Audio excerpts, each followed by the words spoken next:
state is full of natural wonders. Thick forest covers nearly 90% of Maine. Photographers come from all around the world to capture the majestic coastline. Moose, loons, and puffins all make their homes here. Protecting wildlife and the beauty of our state is a major priority for a lot of people who live here, and it's a goal that sometimes comes in conflict with business in our state. This week, we are seeing that push and pull play out in two major ways. Good evening, everyone. Thanks for joining us on News Center Maine at 5:30. I'm Amanda Hill.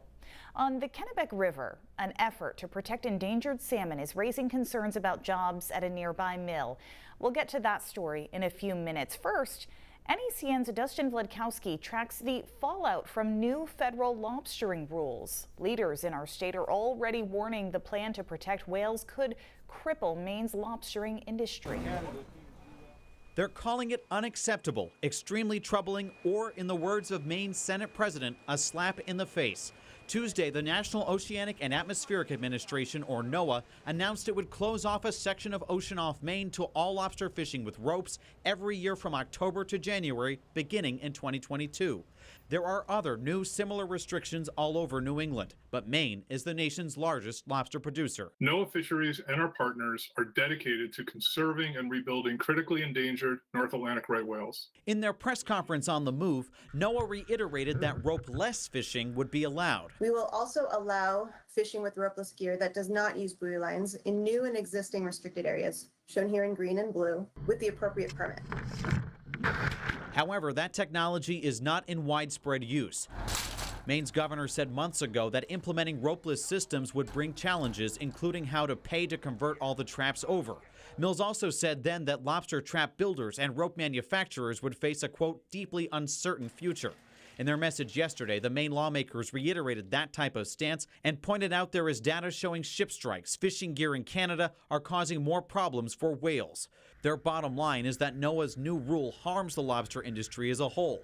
Though, with only about 360 right whales left, even the lawmakers agree there must be some kind of protection implemented. As many of you know, the right whale population decline began in 2010 and has accelerated. In Portland, Dustin Vladkowski, NECN.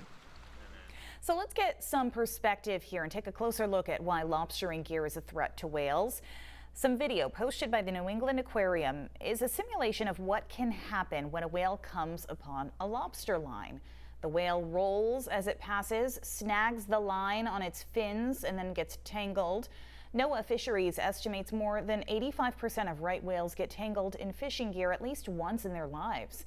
The line can cut into their body, causing injury and infection. Trying to shake off or break the rope can stress the whale, weaken it, or prevent it from breeding. Researchers believe it's one reason right whales have been having fewer calves. Now, it's important to note here the coast of Maine is just one area where right whales gather. In fact, the majority of unexpected deaths, as Dustin said, happen in Canada. NOAA tracks the deaths of some sea creatures when there are unexpected clusters and says since 2017 it confirmed 34 dead stranded whales. 21 showed up in Canada. 13 showed up in the United States. The biggest cause of death is human activity, like being hit by a ship or tangled in a rope. Now, in a letter to Maine's lobstermen today, Governor Janet Mills said in nearly 2 decades there has not been a single known right whale entanglement attributed to the Maine lobster fishery.